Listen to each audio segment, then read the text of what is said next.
I hope we can get you to come to CMI sometime during next semester if possible. Otherwise, you can do a virtual visit to CMI by visiting the website and then hopefully coming to CMI. All right, so I won't take more time. I welcome you. Utilize this time, even if you may be confined to home, utilize the time the best you can to learn, because as I said, absorption rate is very high at younger age. So let me stop here. Let me welcome the Professor Viswanathan, who is going to be the speaker today, and to get the maximum out of his talk. Type your questions in the chat box. You see, if you take your cursor bottom, there is a chat. In that chat, you can put in your questions, and Professor Kurian will then moderate them and put them to Dr. Viswanathan at the end of his talk. So, Dr. Viswanathan, thank you. Okay. Can I introduce the speaker now?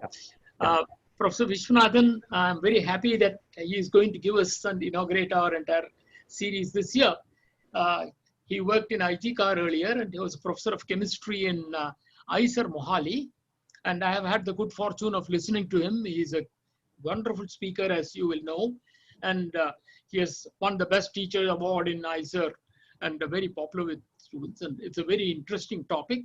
So without saying anything more, I would like to request Professor Viswanathan to start the talk. As Professor Karandikar has said, any questions you have, please put it on the chat mode. They will be given to Professor Viswanathan, and then he will respond to it at an appropriate time. Okay, then. Here is Professor Viswanathan to start. Yeah. So thank you, Mani. Thank you, Karandikar, for these nice words. I will now share my screen so we can get started.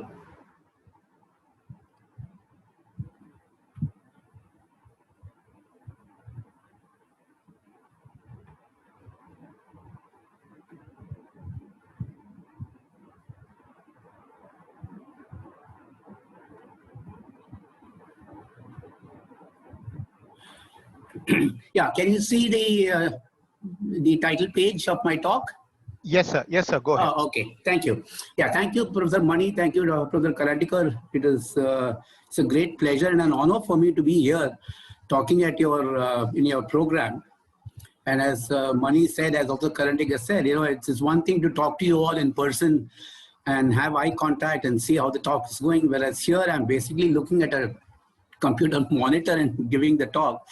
But hopefully these things will change. We will, as he said, we will limp back. I hope we jump back to normalcy very soon. And I also wish all of you, be safe and take care of yourselves in these very difficult times. When I was asked to give a talk here, I thought I would choose the periodic table as a title. The periodic table is a real masterpiece in systematization. And the reason why I chose the periodic table is because last year was the 150th year of the discovery of the periodic table. So that's the reason why I chose this. I will therefore speak about the periodic table. I will speak about Mendeleev, and I will speak about things that followed the discovery of the periodic table. So this is the periodic table that we have all seen. It's there in most chemistry classrooms. And I would also suggest to students that if you can get a copy of a periodic table, get it.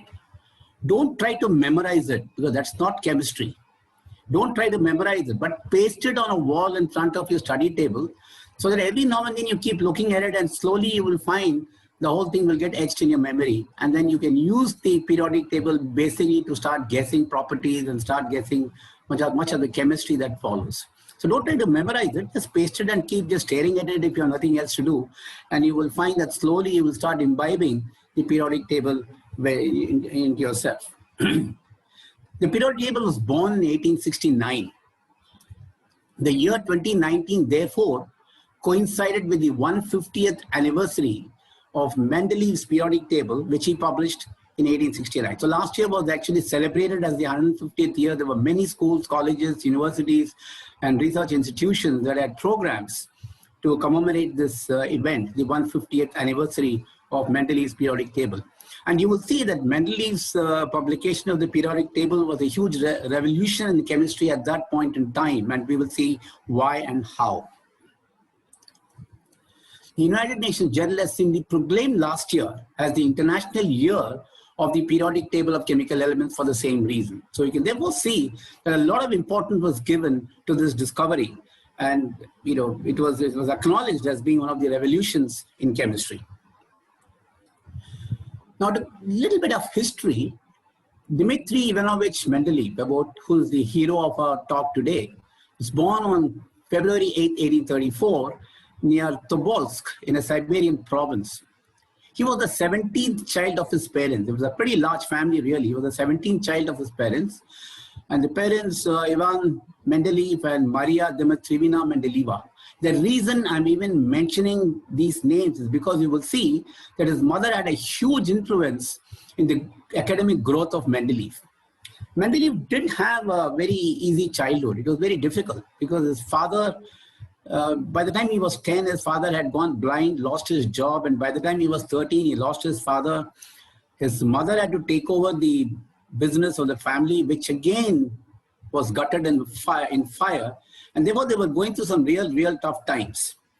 It was then that his mother, Maria Mendeleeva, noting or recognizing the potential in Mendeleev, decided that she was going to give him a good education. So what she did was she left Tobolsk and traveled all the way to Moscow. And mind you, this was a distance about 2,500 kilometers, and we are talking about the mid-1800s. You don't have flights. Rail travel hadn't caught up in Russia at that point in time. So it was a very long and arduous journey that she undertook just to ensure that Mendeleev got an education in the University of Moscow. She went to Moscow and tried to get him admitted in Moscow University, but Moscow University rejected him. Of course, coming to think of it now, I think it was their loss that they didn't take Mendeleev into their fold. She didn't give up. She then went to St. Petersburg, which is another 700 kilometers, and had him enrolled in the University of St. Petersburg, where he got an undergraduate degree, where he got his education. Soon after his education, Mendeleev then became a teacher, and he was teaching at St. Petersburg. He first taught organic chemistry, then wrote a book on organic chemistry, which became extremely popular. Then what he did was he was asked to teach inorganic chemistry. It was then that he realized that there were no good textbooks at that point in time for inorganic chemistry, and worse still, the subject had not even developed well. There was just a collection of properties, collection of elements, and collection of reactions, and that is not chemistry. As I always keep saying, chemistry is not 2KMnO4 plus 16 HCl gives you 2KCl plus 2MnCl2 plus 8H2O plus Cl2. That is not chemistry. That's only a bookkeeping for chemistry.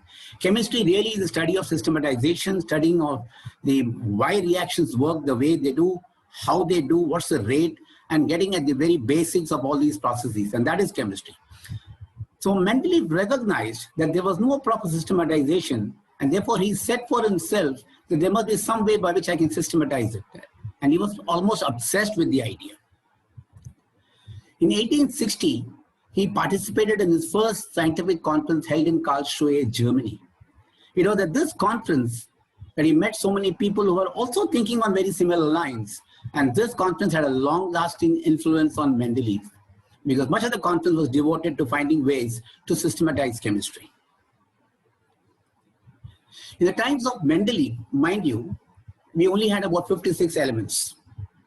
So then there was no elaborate pattern in the properties of these known elements. At least none were recognized at that point in time as to even if there was any periodicity or any pattern in all of these.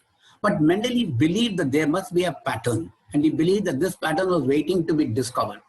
So what he did was essentially he wrote down the names of all the elements that were known at that point in time on a little card, together with their properties and their atomic weights. And that's the genius of Mendeleev. Without knowing much, he somehow recognized that atomic weights had to play a very important role in all of this. And therefore, he had a card for each element, wrote their properties, wrote their atomic weights, and then he started looking at these cards and placing them in different order to see if some pattern emerged. In other words, he was literally playing solitaire with these cards and trying to get at some properties, some pattern that might emerge. The properties of elements he found seemed to repeat, but still it was not very clear to him at this point in time as to what they were. Now, convinced that a pattern really existed, Mendeleev kept going at this idea over and over again. He tried this for hours on end, being completely obsessed with it. And after hours of fruitless attempts, a very tired Mendeleev went off to sleep. And it is said that in his obsession, his subconscious mind kept working on this problem. So when he woke up, it is said that he laid out the cards in just the right pattern. In fact, he even says that in a dream, I saw a table where all the elements fell into the places as required. Awakening, I immediately wrote it down on a piece of paper. There is something to be learned from this, that, when a person is obsessed with something, the subconscious mind keeps working at it all the time. And very often you come up with the answer to your problem just when you least expect it. And what did he do? He wrote down all these elements in the proper order. And this is Mendeleev's original notes that he came up with after his dream. Of course, you can't see much from it now, but I will help you to see it a little later. But this is just to show you the original piece of masterpiece that Mendeleev came up with. When he woke up from his dream, he simply wrote the elements in the right order, and there was born the periodic table. The question of dream, of course, is not new to science. There have been many scientists who have dreamt and come up with the right answers. In organic chemistry, we have all studied benzene and the structure of benzene, which is a cyclic compound. Now, Kekulé was the one who was obsessed with the idea of finding the right structure for benzene. Now, at that time of Kekulé, people knew only about linear open chain organic compounds. They had not thought of cyclic compounds. It was not even on their cards. Now, when Kekulé kept looking for the structure of benzene, he couldn't come up with one because he was looking at it as if it was a straight chain compound.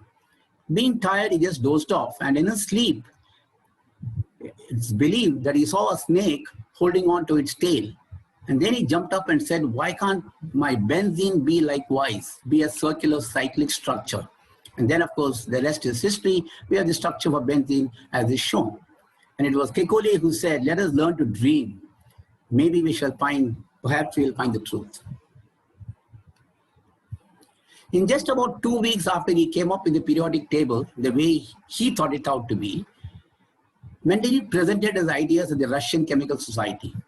Now, the dependence between the properties and atomic weights of elements was the title that he gave. He said, I'm going to speak on the dependence between properties and atomic weights. As I said, he started off on this hunch for no particular reason, but it turned out that there was a relationship between the properties and atomic weights, and which is what he presented in the Russian Chemical Society. He then followed it up with a paper in a pretty good journal, the Zeitschrift für Chemie, on the same topic of relationship of the properties to the atomic weights of elements.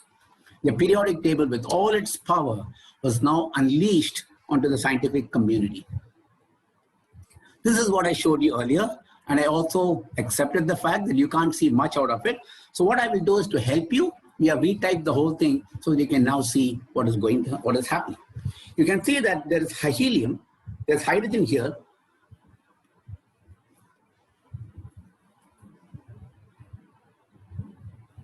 Yeah, there's hydrogen here, and then he had lithium down below.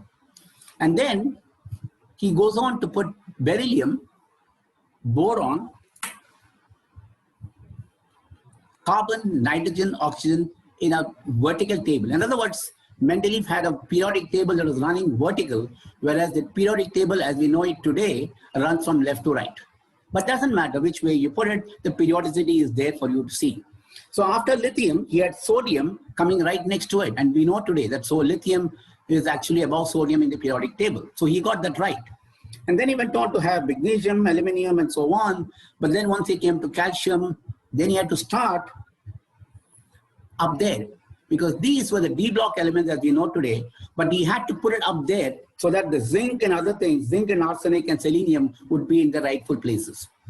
So that was the genius of Mendeleev, that he saw the pattern in all of this.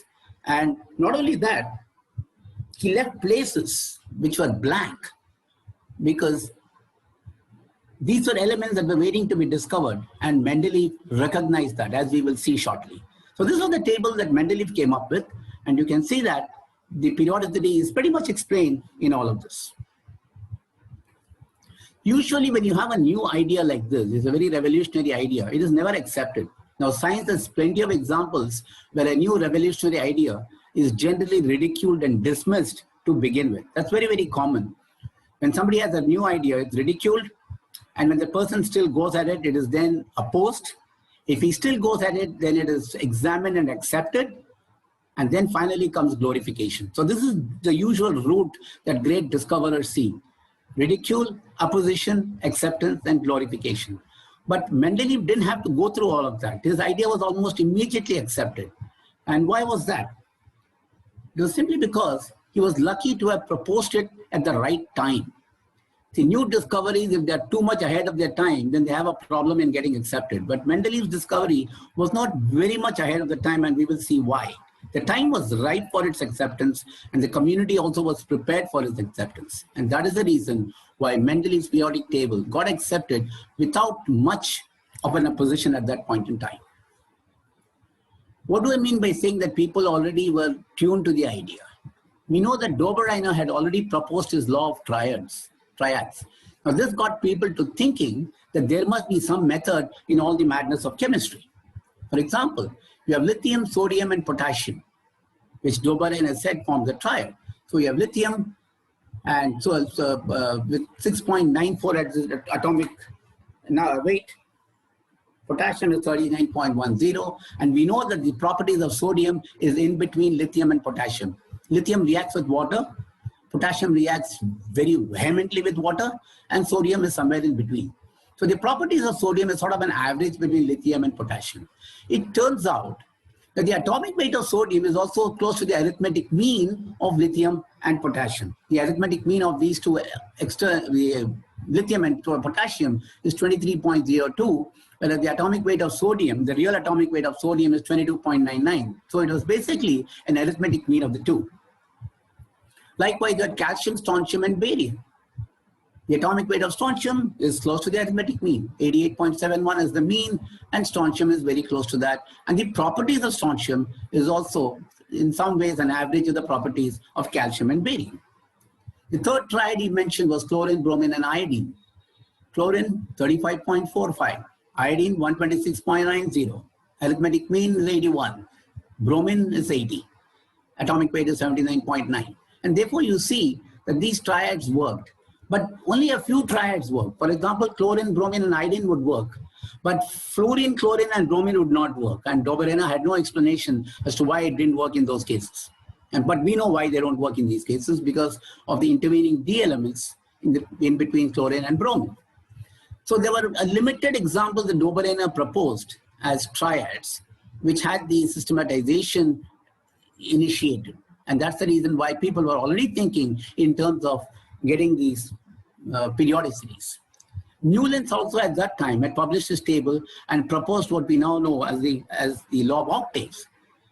He said any given element will exhibit analogous behavior to the 8th element in his table. And what do you mean? So if I take lithium 1, beryllium 2, 3, 4, 5, 6, 7, and the 8th element is sodium. Therefore, he said, like in music, we have octaves over here. So lithium and sodium are very similar, and that's the 8th element. Magnesium is the 8th element to beryllium, has very similar properties. And then you go on. And the next 8th element is potassium. And therefore, Newland said that every 8th element would be a repeat of the original element to begin with. And that was the law of octaves that he proposed. But the law of octaves did not work beyond a certain point. In fact, it won't work beyond potassium, in fact. And therefore, it had very limited utility. But the point is that people started thinking about putting elements in order of atomic weights and looking for periodicity. It was the genius of Mendeleev that he completed the story in the best possible way that one can think of. Even Lothar Meyer was talking about a periodic table, but he did not publish it till 1870, a little after Mendeleev had published it. So if the thought process was already there to systematizing, why is Mendeleev being given credit so uniquely? Why are we talking about Mendeleev being the father of the periodic table and not Lothar Meyer or Dobereiner or Newlands? The reason is Mendeleev had predictive capabilities, as we will see. Now, anytime you propose a theory, The theory must not just explain what we already know. The theory must also be in a position to predict what we don't know. If your theory has no predictive capability, it's not a very good theory. While Dobereiner and Newland did not make any predictions whatsoever, Mendeleev had the capability to make predictions, and that is why we give credit to Mendeleev so uniquely. Not only that, Mendeleev was very bold. Where properties did not agree, he simply changed their order without giving due respect to the atomic weights and made the assertion that your atomic weights are all wrong. So he was so bold in what he said, but he made sure that he got a picture that fitted.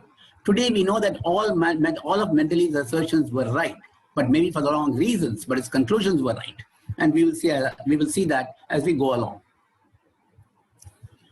What did Mendeleev do with this periodic table? Well, he made predictions. He left gaps in his periodic table and asserted that these gaps will be filled by elements not yet discovered. Let's see his periodic table that I showed you a little while earlier, right here. You can see that zinc, and then he had two gaps, and arsenic. Why did he leave the two gaps? Because zinc was very similar to magnesium, he thought, and arsenic was very similar to phosphorus. Now, if he put arsenic right next to zinc, then arsenic would come along with aluminum, and he knew that aluminum and arsenic were not partners, and therefore he left two gaps. And then he said, those gaps must simply mean that they are elements waiting to be discovered, so go discover them. He made that assertion, and therefore what he did was he left blank places in his periodic table. He even went on to predict what these properties would be for these undiscovered elements. He said Eka aluminium, he said, which is below aluminium, would have an atomic weight of 68. And he predicted that it would have a specific gravity of 5.9. 1875, about 6 years later, Bois-Baudron discovered this element and called it gallium with an atomic weight of 69.7 and specific gravity of 5.94. Look at that. The specific gravity matches bang on. Atomic weight is 69.7 as opposed to the prediction of Mendeleev of 68. So this is where we say that Mendeleev made predictions. His theory had predictive capabilities, and therefore it was acknowledged as being really revolutionary. The Eka silicon, germanium, was discovered in 1886 and also fitted in with the predictions that Mendeleev made regarding the properties. So there we go. Gallium fits in there. Germanium fits in there. So way before the discovery, Mendeleev asserted that these are elements waiting to be discovered. There's a little story that goes as to why he called it as Eka aluminium and Eka silicon. Eka in Sanskrit means one. Eka is one. And Mendeleev was a friend of Otto von Gutenberg, who was a Sanskrit scholar and was preparing the second edition of the book on Panini, who was a grammarian and a scholar of Sanskrit. Mendeleev, it is said, was inspired and wished to honor Panini through his nomenclature.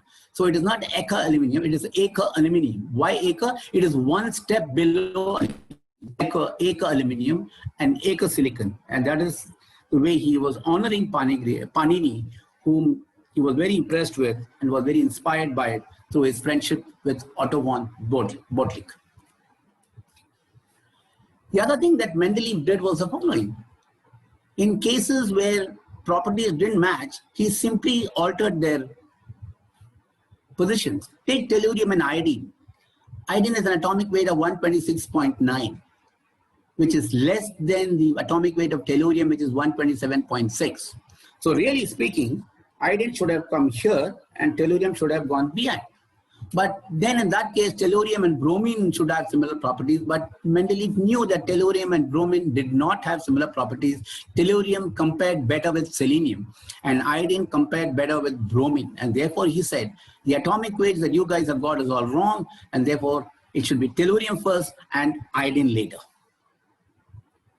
Likewise, he changed the order for cobalt and nickel. Nickel was 58.69, which is less than 58.93 of cobalt. But just to get the properties match well, he put nickel beyond cobalt. So there were quite a few cases where he simply altered their positions to get their properties right. But today we know that his altered positions were actually correct. Because today we know that atomic weight is not really the property that you should be looking at. Now, since Mendeleev arranged the table with the help of only known elements, and we said he knew about what, 53 or 56 elements at that point in time, there was one group that went missing completely because none of the elements in that group were discovered at that point in time. And I'm talking about the noble gases, helium, neon, argon, and so on. They were not discovered. Nobody knew about them, and therefore they didn't even think of giving it a place. So those elements are completely missing. Now, if you really go back and look at Newland's law, it should not really be the law of octaves, but should be the law of nines, because the next element should come after 9 elements. Because Newland didn't know about the inert gases, he said that the repetition occurs after the 8th element. Now, it was left to Ramsay and Rayleigh to discover the noble gases. And I'm going to tell you how they did it, because it's a very interesting experiment that they did to discover the noble gases. Rayleigh was actually trying to corroborate Prout's postulate, where Prout said that the atomic weights of all elements are multiples of the atomic weights of hydrogen. And the hydrogen is basically the very primary substance, and atomic weights are all multiples of hydrogen. So what Rayleigh was doing was he was accurately weighing samples of pure hydrogen, oxygen, nitrogen to see if Prout's hypothesis really was right and if hydrogen was really a common denominator. It turned out that his postulate seemed to be obeyed by hydrogen and oxygen. But when he came to nitrogen, he seemed to have a problem. And what was the problem? Let's look at the way they did the experiment. What Rayleigh did was he took air, which contains nitrogen along with oxygen and carbon dioxide, water, and so on, passed it over red hot copper. Why? To remove the oxygen. This copper would react with oxygen, forming copper oxide, where oxygen is removed. Then you passed it over copper oxide to remove the hydrogen. And now you passed it through soda lime, which is a mixture of sodium hydroxide and calcium hydroxide. Why? To remove carbon dioxide. Then he passed it over P2O5 to remove water. And then he hoped that what he had was pure nitrogen. He then used this nitrogen, and all these experiments were done in an apparatus as shown. He filled this nitrogen in a 1800 cc flask and measured the weights. The nitrogen weight was 2.3102 with a very small uncertainty in that number. And it's quite amazing that even at that time, he was able to measure weights with such accuracy and to the 4th decimal place. But he didn't stop with that one experiment. Now that is the hallmark of a good experimentalist. You always cross-check your experimental data through other means. What he now did was he took ammonium nitride, heated it, produced nitrogen, removed the water, took this nitrogen and measured the density. This nitrogen had 2.2990 as its weight as opposed to 2.3102. Now you can see that this difference is very, very small, and most people would have simply attributed this to some experimental error and be done with it, but not Rayleigh. He called this as atmospheric nitrogen, he called this as chemical nitrogen. And his question was, why is it that the nitrogen from the atmosphere always had a density slightly higher than that obtained chemically? Because he repeated this experiment over and over again, and every single time he found that atmospheric nitrogen was slightly heavier than chemical nitrogen. How much heavier? Heavier by about 0.5%, which is almost nothing. But to him, this difference was significant. And this consistent difference must have an explanation. So what did he do? He didn't know what the explanation was, so he just published it and said, look, I'm having this problem. Can anybody give me an explanation? Ramsay wrote back saying that I think you have an inert gas in your atmospheric nitrogen which is slightly higher, of a higher density than that of chemical nitrogen, and therefore your atmospheric nitrogen is weighing heavier. And this being an inert gas, it does not react with red hot copper, it does not react with copper oxide, no soda lime, no P2O5, and therefore comes along and mixes itself with nitrogen.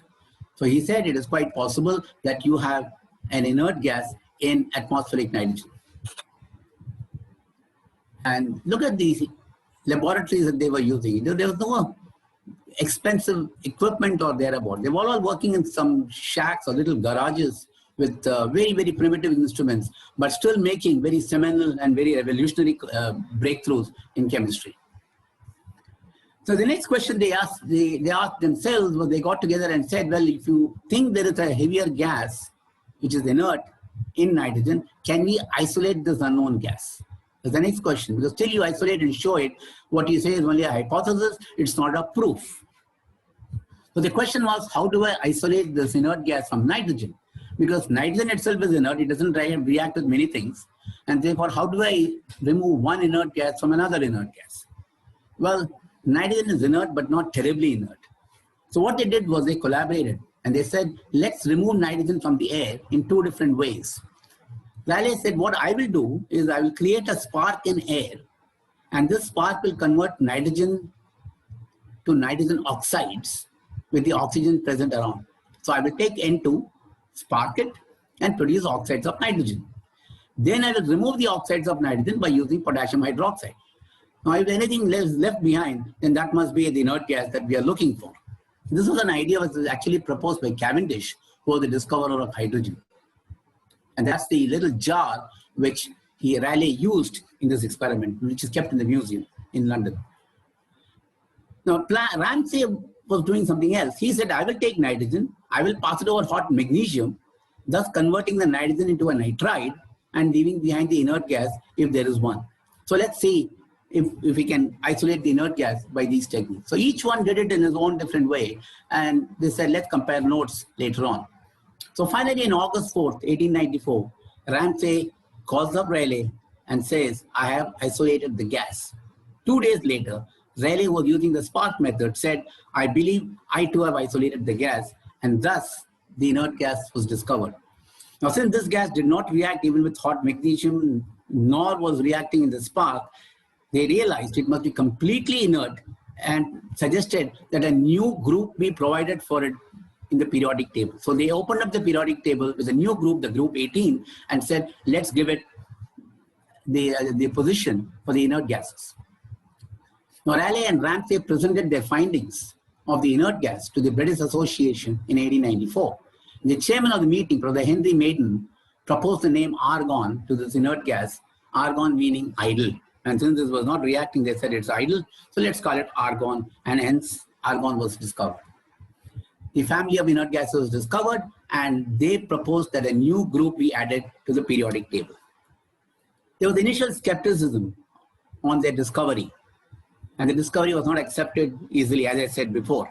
But they convinced people that they even isolated it, made spectroscopic estimations, and showed that they really had isolated the inert gas. They had one more problem. Look at where argon is. Argon is right here. And what is the atomic weight of argon? It is 39.948. And look at potassium right here. The atomic weight is 39.098. The atomic weight of potassium is less than that of argon. So it doesn't fall in place as far as the periodicity is concerned, as far as the atomic weight ordering is concerned. So people said argon cannot come there because it's got a lower atomic weight, a higher atomic weight than potassium. And of course, to which Ramsay and Rayleigh argued, look, Mendeleev has done this in so many other cases where he simply switched order because they didn't have the properties matching. So we do the same thing. Because argon is inert, we have to give it a separate place and we can't put it in the middle of the periodic table. So finally, people accepted it, and the inert gases soon were discovered and given a position in the periodic table. The Nobel Prize for Chemistry in 1904 for Ramsay in recognition of his services for the discovery of the inert gases and his determination of their place in the periodic system. It was Ramsay who said, let's open up another group and put these inert gases right there. Of course, at that time, you only knew argon. He said, let's put argon out there. Noble gases were finally provided accommodation into the periodic table. The Nobel Prize in Physics in 1904, the same year, was also given for Rayleigh for the collaborative work that he did along with Ramsay, and for measuring the densities of nitrogen and for the discovery of argon in connection with these studies. So these were very simple-minded experiments, but the eye for details is what prompted these people to go and look for something that was inert in very, very small quantities and discover the inert gases. Interestingly, the other inert gas, helium, was discovered in a solar eclipse through a spectroscopic observation by Jules Janssen. And the reason I've been saying this is because the discovery of helium has an Indian connotation. Jules made the observation from Guntur in Andhra Pradesh on August 18, 1868 in a solar eclipse. he noted a new line, but somehow confused it with sodium because it was coming very close to the spectral line of sodium. So he thought maybe it was sodium, but he announced this new line. Later, Lockyer in the same year observed the same spectral line, but he concluded that this must be a different element. It can't be sodium. And he also said that this is an element present in the sun and not present on the earth, and therefore called it helium after the sun god. In 1881, the same spectral line that Lockyer observed was observed in a volcanic eruption on the earth, because volcanic eruptions do contain underneath some traps of helium. Eventually, Ramsay isolated helium in the laboratory in 1895 and placed it in the periodic table along with the inert gases he had discovered already. Periodic properties were later redefined on the basis of atomic number rather than atomic weights. And we now know why, because atomic number is the more defining property of an element rather than the atomic weight.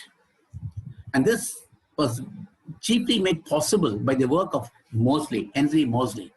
Through his experiments on X-ray characteristic emissions on atoms, he highlighted the importance of atomic numbers and even gave the Moseley's rule where the frequency square root is proportional to the atomic number, with which he measured atomic numbers and reported them.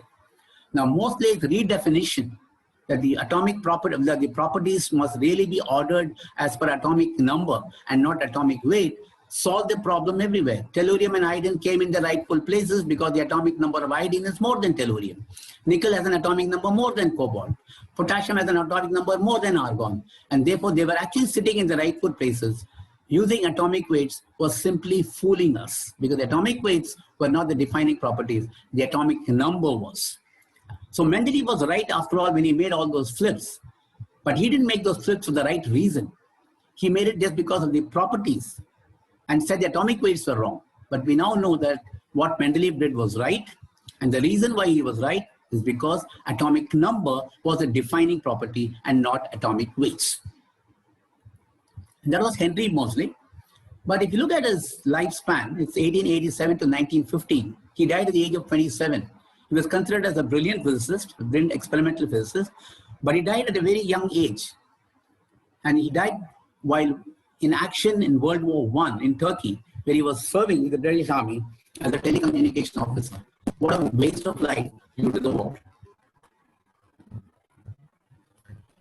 But the nice thing about Mendeleev, as I said earlier, Mendeleev's discovery was easily accepted because it had all the right ingredients for acceptance. Mendeleev was also lucky that he lived just with the right company. Just see Mendeleev, and above him is Ramsay. Now, Ramsay was the one who discovered inert gases and expanded his periodic table. Then you have Moseley, who brought in the concept of atomic number and gave the proper rationale for the periodic table. So Mendeleev basically had the right people around him to take his discovery forward and bring it to some sort of a closure at that point in time. He also had J.J. Thomson at that time, who discovered the electron and paved the way for the discovery of the atomic structure, which is really the basis for the periodic table. So you can see that Mendeleev's lifespan, he had just the right people around him to take his discovery forward. And I'm just putting this out here because around the 1900s, physics was at its best. You read Gaumont's book, The 30 Years That Shook Physics, from the year 1900 to about 1930, you will find some very, very similar contributions being made in physics, quantum physics, and quantum chemistry. And here was a conference in Solvay in 1927, and you can see all the brilliant faces. Schrödinger, Pauli, Heisenberg, the Broglie, Vishwanathan, yeah. I think Anand wants to say something. Your voice is breaking a little bit. Some battery. Let him tell you. One second. Just hold on. Vishwanathan sir, are you using a Bluetooth device? No. I'm just using the microphone in the computer. Okay, there was a little breaking up. Okay, I think it looks like it's all right now. Your voice was getting cluttered a little bit. Now it's all right, I think. Okay, go ahead, sir. Okay. Yeah. So here's the picture I just put up for you, just to show what sort of a conference that might have been. Absolutely wonderful conference with all the best minds. There are about 29 people over here, and believe me, 17 of them got Nobel Prizes. So that's the sort of company that people live in. A Thomson-Planck board Rutherford, Pauli, Schrodinger, and many others developed our understanding of the atomic structure, which is actually the basis for the periodic table. The layout of the periodic table is actually justified by the work of all the above scientists. The periodic table and atomic structure, which in turn means electronic configuration, go hand in hand. Mendeleev did not have the benefit of the knowledge that we have now, and yet he got it right, and that is the genius of Mendeleev. In particular, the Pauli explosion principle is the one that unfolds the layout of the periodic table. And what do I mean by that? The periodic table essentially is a methodology where if you go from one element to the other, all you're doing is adding an electron into the next available appropriate orbital. The periodic table, but the electronic configuration must be filled up in keeping with the Pauli exclusion principle. So you start with hydrogen, which is 1s1, helium, which is 1s2, and then you can't put the third electron in 1s. Therefore, you have to open up lithium, which is 1s2, 2s1. You have to open up a new orbital simply to keep Professor Pauli happy. Then beryllium is 2s2, and once that is done, when you go to boron, it has to be 1s2, 2s2, 2p1. In other words, you're opening up a new orbital every time as you go along, just to make sure that you do not disobey the Pauli exclusion principle, which is quite fundamental. What does this do for you? The Pauli principle is the one that lets you open up new orbitals that you keep going. So you have a bunch of elements with the P configuration, you have a bunch of elements with D configuration, a bunch of elements with F configuration, and so on. Because each one of these must be opened up as you start adding more and more electrons to the configuration. Excuse me, sir. Yeah. Sir, there is a serious disturbance in your audio. You're breaking up as you speak.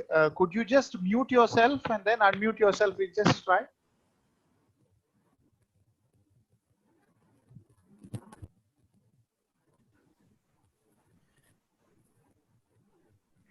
Are you using a laptop? Yes. Okay. Your voice is kind of getting cut. I mean, there's a clutter. There's an electronic clutter in between. Maybe you should just mute yourself. Let me do that for you. Hold on. Let me. Okay. Now, can you unmute yourself and speak? Yeah. Yeah, I think it's still there. If it persists again, you may have to quit the meeting and then come back. That's the only way we can try. Anand. Yes, Joseph. Yes. So, if possible, if he mute his video, he may get some better bandwidth. I think so. Maybe let him try for mute his camera now. Yeah. Okay. Then Okay, Joseph. Okay, Joseph. Right. Vishwanathan sir, go ahead. We'll just check it. Okay. So you have the Pauli principle that is the one that allows you to open up newer and newer orbitals. Therefore, you have P block elements, you have D block elements, you have F block elements, and so on. And mind you, the properties of all these elements are unique. They're different from each other because they use different orbitals for their chemistry. Now, just imagine if you didn't have the Pauli principle at all, what would happen? If you didn't have the Pauli principle, you would find that hydrogen would be 1s1, helium would be 1s2, and when you come to lithium, you don't have to open up the 2s orbital because the Pauli principle is not working. There's no need for the Pauli principle. If you had a situation in which the Pauli principle was not necessary, then lithium would be 1s3, beryllium would be 1s4, carbon would be 1s6, uranium would be 1s92. In other words, you would never use the P, D, and F orbitals. In other words, you would never see chemistry the way it is. And therefore, the Pauli principle actually is the basic rule that unfolds the architecture of the periodic table and unfolds the richness and chemistry that you have. Sir, excuse me. Yeah. Sir, it's not getting any better. Okay. I think the only thing we can do is, could you go out of this call? Can you just leave the call and come back in? Sure. Leave the call, close Zoom, and then come back in again. That might just solve the problem. Okay, let me do that. Yeah.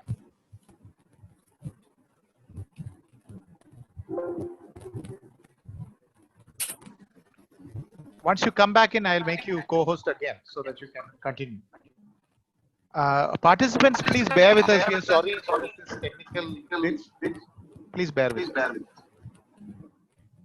Can you leave the call at the bottom right-hand side? There is an option for leaving the call. Yeah. Yeah, you just cut the call, close Zoom, and then restart Zoom again, and then log in again.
Participants, please bear with us for just 5 minutes. We'll just fix this.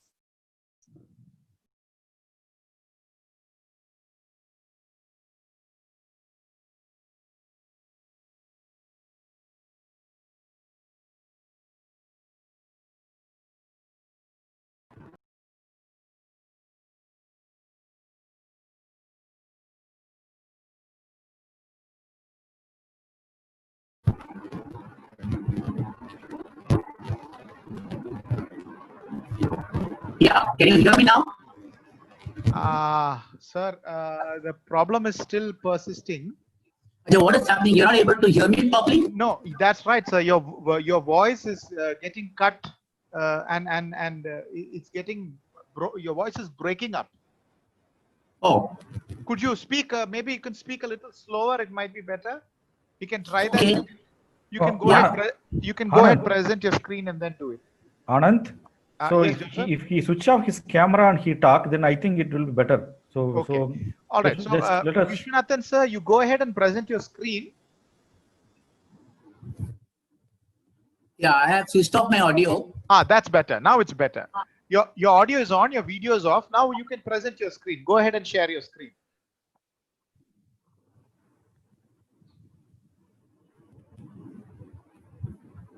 Okay.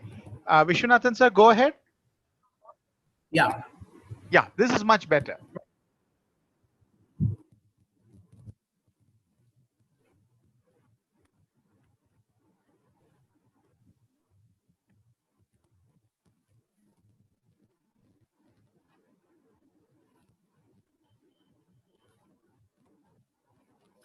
Okay.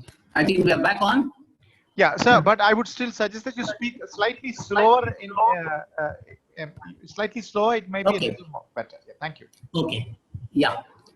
So we were looking at the contributions of Thomson, Planck, Bohr, Rutherford, Pauli, and Schrodinger. Thomson discovered the electron. Planck gave us the quantum theory. Bohr gave us the atomic model. Rutherford modified it. Pauli gave us the principle that helped us to build the electronic configuration, and Schrodinger gave us a theory to understand all of this. So that was the time when atomic structure was being really worked out. The layout of the periodic table is actually justified by the work of all the above scientists. The periodic table and atomic structure go hand in hand. In fact, Mendeleev did not have the benefit of all this knowledge, and yet he got his table correct. As I said, the Pauli principle is very, very important. The first time when you are taught the Pauli exclusion principle, where the teacher tells you that no two electrons can have all the 4 quantum numbers the same, your first response would be, so what if the electrons can't have it? Well, it's actually a lot more profound than what you think, because the Pauli principle is the one that helps you build the electronic configuration. As I said, hydrogen is 1s1, helium is 1s2. When you come to lithium, it is 1s2, 2s1. You have to open up the 2s orbital just to make sure that you obey the Pauli exclusion principle. By the time you get to boron, you have to open up the p orbitals. By the time you get to the transition elements, you have to open up the d orbitals. By the time you get to the lanthanides, you have to open up the f orbitals.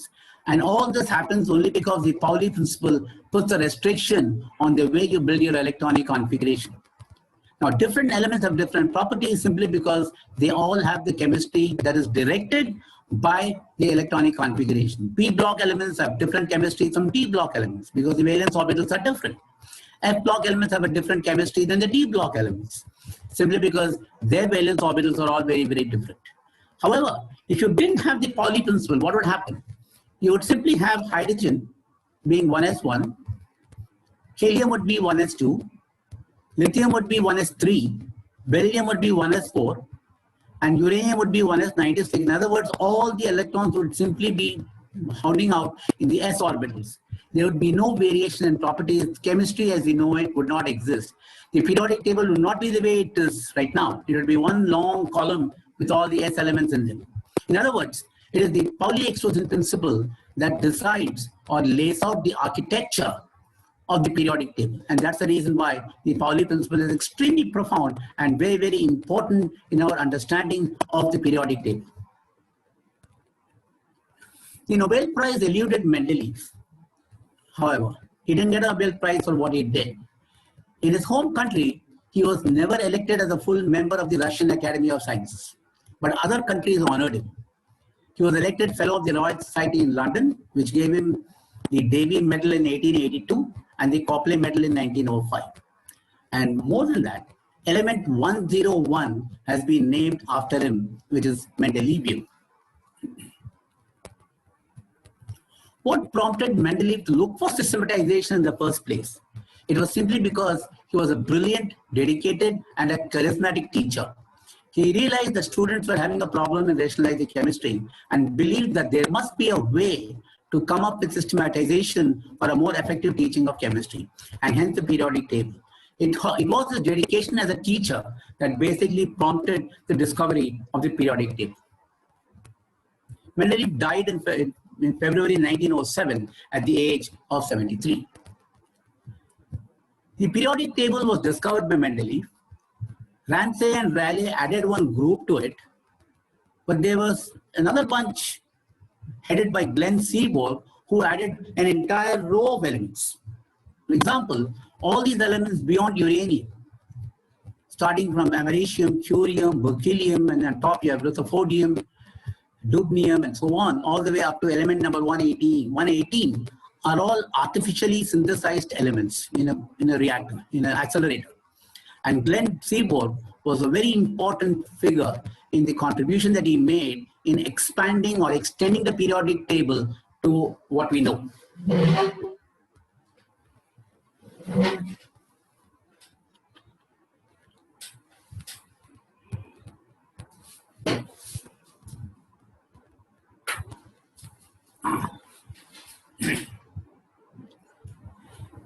Now let's look at the periodic table and look at the crustal abundance, meaning how much of these elements do we have in the Earth's crust? And that's a very important lesson that we can learn here. The Earth's crust, oxygen is the maximum. It's about 47% of the Earth's crust. And the next is silicon, which is, you add these two, is about 75. So essentially, 75% of the Earth's crust is dominated by two elements, which is oxygen and silicon. Aluminium is 8.2, iron, calcium, sodium. Don't remember these numbers, just see what happens at the end. With 11 elements, we already have a contribution of about 98.45%, which essentially means that out of the 118 elements on the periodic table, about 11 elements contribute to about 98.5% of what is there in the Earth's crust. The rest of the elements are only available to us in very small measure. They are all less than 0.1% and sometimes far, far less than 0.1%. What does that imply? It simply implies that we have to be careful in the use of all these elements. Gallium, as we said, was not known when the periodic table was discovered, but we certainly don't want to lose gallium in a way that it goes extinct after the discovery of the periodic table. Palladium is another example. It's a very important hydrogen storage medium. It is used in catalytic converters. It's a catalyst for cross-coupling reactions in organic chemistry, the Suzuki reaction. But we cannot drain the palladium resources because very soon we will run out of palladium. One can go down the list and talk like this for each and every element. It is estimated that about 44 elements on the periodic table are on the endangered list. Just as you have an endangered list for animals, you also have an endangered list for the elements in the periodic table. And here's the periodic table, which shows elements in 3 different colors. 1, limited availability. 2, rising threat from increased use. And 3rd, serious threat in the next 100 years. Of course, 100 years seems to be like a long period of time, but in the life of the Earth, 100 years is basically nothing.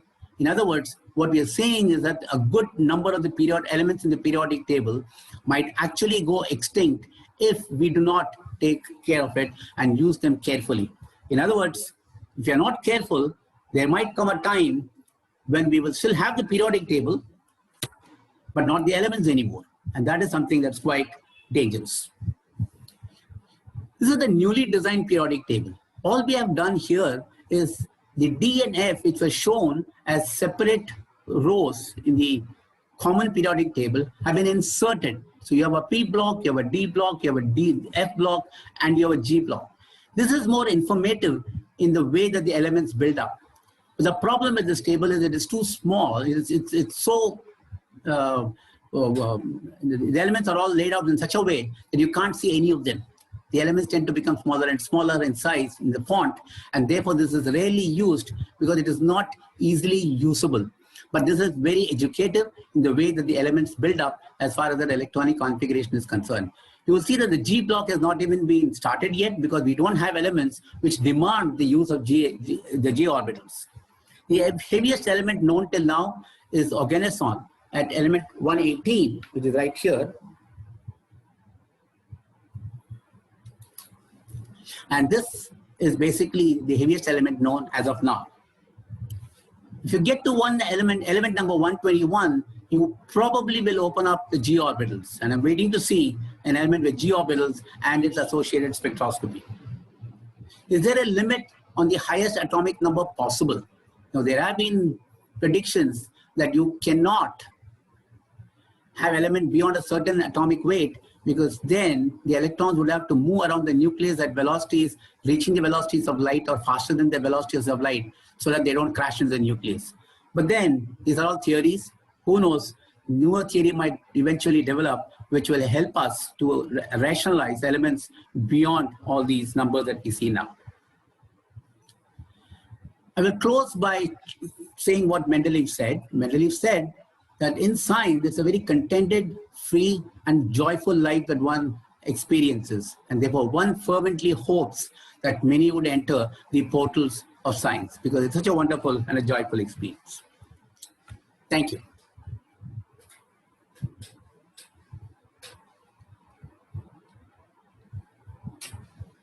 Thank you, Vishwanathan. Sir, can you turn your video back on so we can see you and you can stop sharing your screen? Yeah.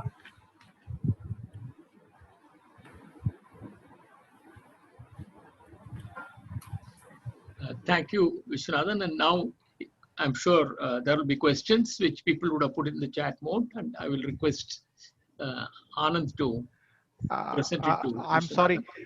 As of now, I haven't got any questions. So, Maybe wait for a few minutes. I would request the participants, if you have questions, you should go ahead and type it in the chat box. Messaging has been enabled. You can go ahead and type your questions. I'm sorry for this audio problem that we had. Yeah, it's most probably a problem with bandwidth. Okay.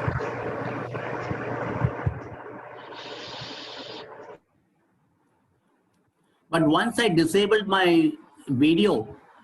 Yeah, it was much better. Right, it was much better. Yes. So that's why I said. Okay. Here. Okay. Some questions are coming in. Vishwanathan sir, can you stop presenting your screen so that I can present my screen? Can you stop presenting your screen? Yeah. All right. Just hold on.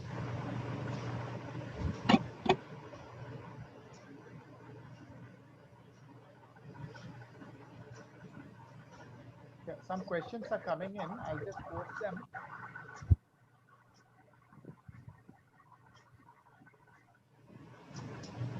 Vishwanathan sir, can you see my screen? Yeah.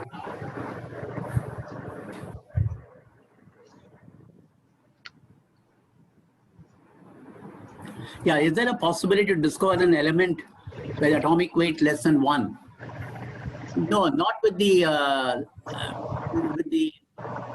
physics and chemistry that we know now, because the hydrogen seems to be the common denominator in all of this. So unless something very drastic or very rare, very revolutionary comes up, hydrogen will still continue to have element number 1 in the periodic table. There is no mention of 119th and 120th element in the newly designed periodic table. Well, a newly designed periodic table that I showed, there was a small gap somewhere in between, and I think the 119 and 120th should really be sitting in there. And that in the new periodic table, you probably was not able to see the gap given for 119 and 120. Is there a general cue of how do science proceeding finding elements? Is it by accident most of the time?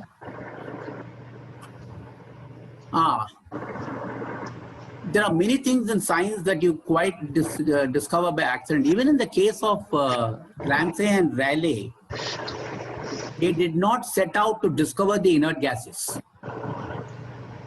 Rayleigh was actually trying to check if Proud's hypothesis was right. But in so doing, he stumbled upon the possibility of the presence of an inert gas. So it was quite by accident. And the important thing is, when you do experiments, you got to keep your ears and eyes wide open to see unexpected results, and that is what happened. And there were many instances we will see in science where things have been discovered quite by accident. So my question is, yes, sometimes we go look for things and you find them. Sometimes we go look for something and you find something else, and we call that as serendipity. And there are innumerable examples in science where major discoveries have been made through serendipitous methods. So what is the easy way to remember the atomic mass of elements in modern periodic table? Just look at the table. I don't know, because there is no way. Can I answer that question? Sure. There are something called muonium and positronium. They have 1 electron on positron. The mass is much less than the proton mass. Okay. They come from particles, but they are not stable. Yeah, but is it possible to discover an element? Yeah, that's what I said. I mean, experimentally, they have been seen, and a lot of properties they have been studied from 1950 onwards. Mm-hmm. And one is with the muon, which is 200 times the mass of the electron. So atomic mass is only 1/7 that of the proton. Okay. I lost the screen. Okay. For the scientist, Rayleigh is the same person who spoke about the relationship between intensity and wavelength. I believe so. I'm not sure, but I believe so. Yeah, usually it is said, can you please explain Pauli principle in layman's language, the way you made noble gases understandable? Can you please see? As I said, the Pauli principle, the way to Pauli principle is quite profound, you know. And when Pauli said that no two electrons can have all their 4 quantum numbers the same, that is not really what Pauli said. Pauli spoke in terms of symmetries of functions and so on, and the anti-symmetry properties. The consequence of that statement, or the watered down version of the statement, is no 2 electrons can have all the 4 quantum numbers the same. And the way to really understand it is the way I said, is you assume the Pauli principle does not exist and see the consequences, and you will then see why it is so very, very important. So that's how you understand it. So the Pauli principle's exclusion in layman's language is what we are taught in school, that no 2 electrons can have all the 4 quantum numbers the same. The more profound version has to do with anti-symmetry of functions, which is not what I said over here. Can particle accelerators find the new elements. Yes, most of these elements beyond uranium, the transuranic elements and the super heavy elements, which Glenn T. Seaborg discovered, were all in accelerators. You shoot elements with heavy particles, with protons, with atoms, and so on, and then you see the production of transuranic elements. So they are basically made in accelerators. They have half-lives that are extremely small.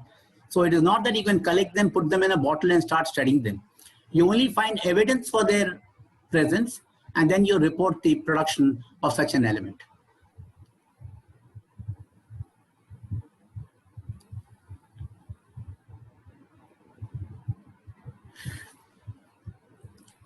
The closed D shells are not very, see, because what happens is by the time when you get to closed D shells, I think I lost it.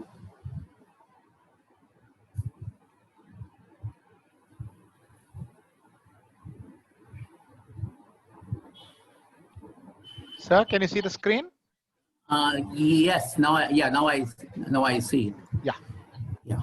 See, you'll find that when you get to the D shells, the energy levels, between the Ds and the close by S orbitals and so on, they are so very close that you can have shift of D electrons from the D to the S and so on. And not only that, the D orbitals are further away from the nucleus, and therefore they can be easily removed, and hence they are more reactive. The P orbitals, since they tend to be closer to the nucleus, you would find that they show the inertness which the D and F do not show. Again, I've lost the screen. There are many students here. Can you please give them some tips on how to predict the reactions based on the periodic table? Well, the periodic table would provide for you information such as electronegativities and so on, and one could use them to predict the reactions. But unless you have the reactions in front of you, it's not something that I can give a general rule as to how to make a prediction. But you can surely use the periodic table, because the periodic table provides you information about electronegativity, the varying electronegativities, and so on. And therefore, that is what it is.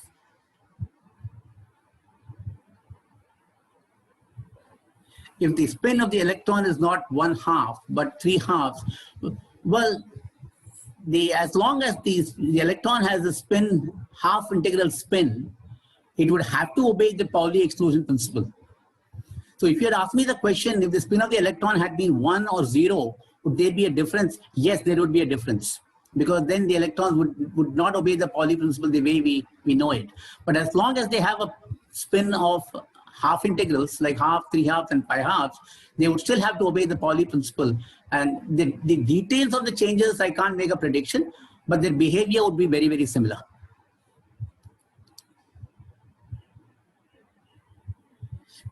The human-made elements weren't discovered in order of the atomic number. Is there any reason why it is easier to create? I think it all depends on what they took as a target and what they took as the projectile in making the new element. So depending on what they took, they would either get element 117 or 118 or 114 and so on.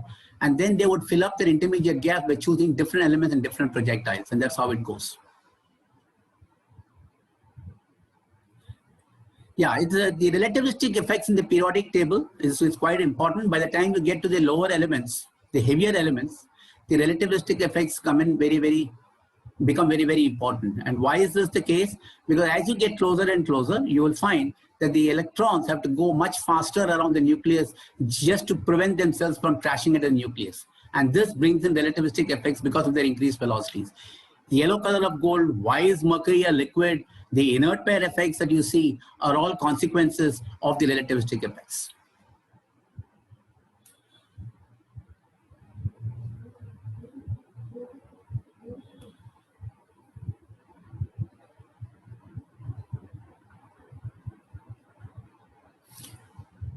Well, the basic thing to discovering a new element is that the nucleus that they are trying, or the element that they are trying to discover, or the element that eventually shows up, is one that must have a nucleus that must be reasonably stable. When I say reasonably stable, that they must exist at least for a few milliseconds or microseconds so that they can be observed. And that is the important thing, is about the stability of the nucleus, which which must be reasonably long for making a discovery. So the stability of the nucleus that is important in making the discovery. If the element has the nucleus has, let's say, a lifetime of 10 power minus 14 seconds, you're not going to be able to see it. So there must be a lifetime that is reasonably long.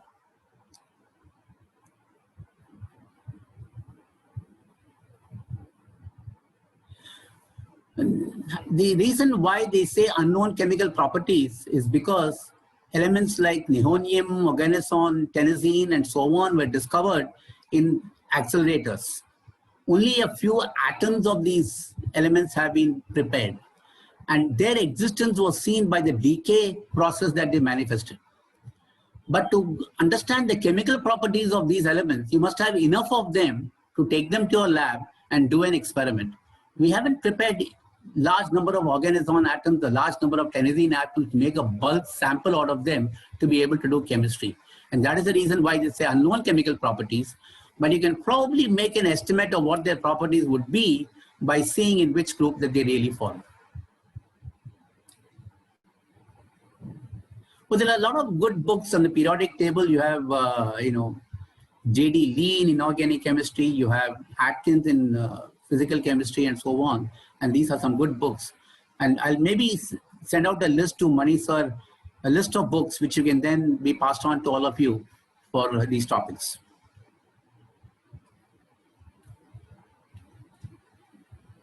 Sure, I will certainly pass them on. Yeah. So according to you, can new elements be formed in the near future? Yes, new elements will be formed, and they'll be, as we go along, we can see it. It was Feynman who said, I think, that you probably cannot see an element beyond 137. I don't remember it, but I think it's element number 137. And he said if the element has an atomic weight of more than 137, the electrons would have to be moving at the velocity of light, and that's not allowed. But these are all predictions we make based on the physics and chemistry we know today. Who knows, many years later, these elements will be discovered, and then we will come up with a new theory to explain why they exist. So I think as in science, as long as you don't see it, you don't know.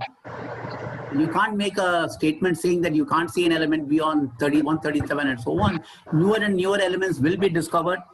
Newer and newer physics will be discovered to explain them. Newer and newer chemistry will come up to explain them, and so on. Sir, that's it, sir. Okay.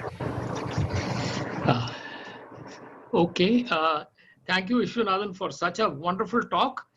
It was really a pleasure. I must apologize that, the audio being bad, I don't know how well it went on, but I hope the students were able to follow what I said, and I'm a little embarrassed with the way the whole thing went, really. No, but it worked out well by and large. And the questions were very interesting. I really enjoyed the questions too. And so let me finally thank all the persons who has helped me in organizing this, my colleagues in CMI, Narayan Kumar, and then Rajiv Karandikar to have come and started the proceedings. And of course, Anand Kurian and other co-hosts, Joseph Prabhakar and Lisha, these people who have helped in keeping the thing going. This was the first time in which I was trying to do it. And as Rajiva said, that older persons I'm not a tech savvy guy, so I needed a lot of support. I got it. And the next talk is on clean water, which will be next Saturday, same time. You will be receiving a link for that.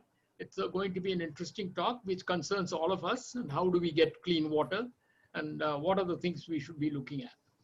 Okay, then thank you for attending these talk, and see you next week.